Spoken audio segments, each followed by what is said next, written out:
అందరికీ నమస్కారం. నేను మీ రవికుమార్ను. ఈ వీడియో నచ్చితే లైక్ చేయండి, షేర్ చేయండి, సబ్స్క్రైబ్ చేసుకోండి. నేను వీడియో అప్లోడ్ చేయగానే ఇన్స్టెంట్గా అలర్ట్ పొందడానికి బెల్ సింబల్ ప్రెస్ చేసి ఆల్ సెలెక్ట్ చేసుకోండి. ఈ వీడియోలో ఏపీజీఎల్ఏ లోన్ అప్లికేషన్ శాంక్షన్ అయిన తర్వాత లోన్ బిల్లుని ఏ విధంగా పెట్టాలో తెలుసుకుందాం. ముందుగా నిధి సైట్లో లాగిన్ అవ్వాలి. డీడీఓ గారి లాగిన్తో లాగిన్ అయ్యాక ఈ విధంగా మనకి ఏపీజీఎల్ఐ అనే ఆప్షన్ కనిపిస్తుంది. ఈ ఏపీజీఎల్ఐ ఆప్షన్పై క్లిక్ చేసిన తర్వాత అక్కడ ఎంప్లాయీ యాక్టివిటీస్ మరియు డీడీఓ యాక్టివిటీస్ రెండు విధాలు కనిపిస్తాయి.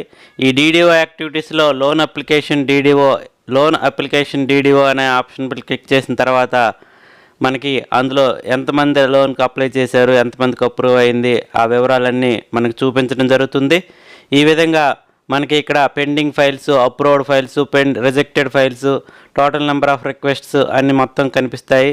అందులో మనకి ఏదైతే అప్రూవ్డ్ ఫైల్స్ ఉన్నాయో, అప్రూవ్డ్ ఫైల్స్ అంటే ఇక్కడ డీడీఓ గారు అప్రూవ్ చేసిన మాత్రమే మనకి ఎంప్లాయీ దగ్గర నుంచి వెళ్ళి డీడీఓ గారు ఎవరికి లాగిన్కి వెళ్ళిన తర్వాత డీడీఓ గారు అప్రూవ్ చేస్తే అది ఏపీజీఎల్ఐకి వెళ్తుంది.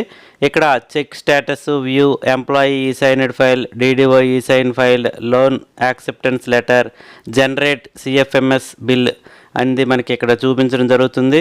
ఇక్కడ డీడీఓ గారు అప్రూవ్ చేసిన వెంటనే మనకి ఈ డీటెయిల్స్ అనేది మనకి కనిపించవు. ఇక్కడ loan acceptance letter, generate CFMS అనేది అక్కడ ఏపీజీఎల్ఐ వాళ్ళు అప్రూవ్ చేసిన తర్వాత మాత్రమే మనకి ఇక్కడ కనిపిస్తాయి. ఎంప్లాయీ ఈ సైన్డ్ ఫైల్ అనేది ఎంప్లాయీ దగ్గర నుంచి వచ్చిన తర్వాత కనిపిస్తుంది. అదేవిధంగా డీడీఓ ఈ సైన్ అనేది డీడీఓ గారు అప్రూవ్ చేసిన తర్వాత డీడీఓ ఈ సైన్ ఫైల్ కనిపిస్తుంది. జనరేట్ సిఎఫ్ఎంఎస్ బిల్ ఐడి మీద కొట్టిన తర్వాత మనకి డీటెయిల్స్ చూపించడం జరుగుతుంది. ఇక్కడ జనరేట్ బిల్ ఐడి అనేది క్లిక్ చేయాలి. క్లిక్ చేసిన తర్వాత మనకి ఇక్కడ ఎర్రర్ మెసేజ్ చూపించడం జరిగింది.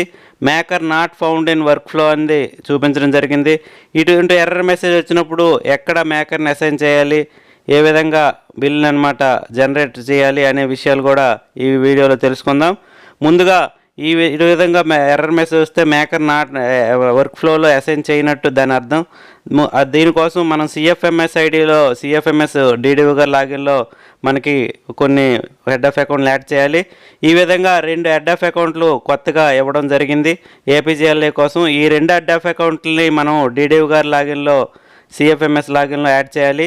వర్క్ ఫ్లో కాన్ఫిగరేషన్ బిల్ సబ్మిషన్లోకి వెళ్ళి మేకర్ లాగిన్లో ఆ 2 హెడ్ ఆఫ్ అకౌంట్లను ఈ విధంగా మనకి ఆ 2 హెడ్ ఆఫ్ అకౌంట్లను మేకర్కి అసైన్ చేయాలి. మేకర్కి అసైన్ చేసిన తర్వాత మాత్రమే బిల్ అనేది మనకి సిఎఫ్ఎంఎస్ లాగిన్లో ఒక లాగిన్లో జనరేట్ అవుతుంది. ఇప్పుడు జనరేట్ సిఎఫ్ఎంఎస్ బిల్ క్లిక్ చేసిన వెంటనే ఈ విధంగా bill generated successfully, the bill is displayed in CFMS BLM అని చూపిస్తుంది. ఇప్పుడు చూసిన తర్వాత మనం సిఎఫ్ఎంఎస్లో ఏదైతే శాలరీ ఏ విధంగా అయితే వస్తుందో ఆ విధంగా అనమాట మళ్ళీ బిల్ అనమాట పెట్టాలి. ఇటువంటి మరిన్ని వీడియోల కొరకు నా ఛానల్ సబ్స్క్రైబ్ చేసుకోండి. ఈ వీడియోని లైక్ చేసి షేర్ చేయండి. Thank you all.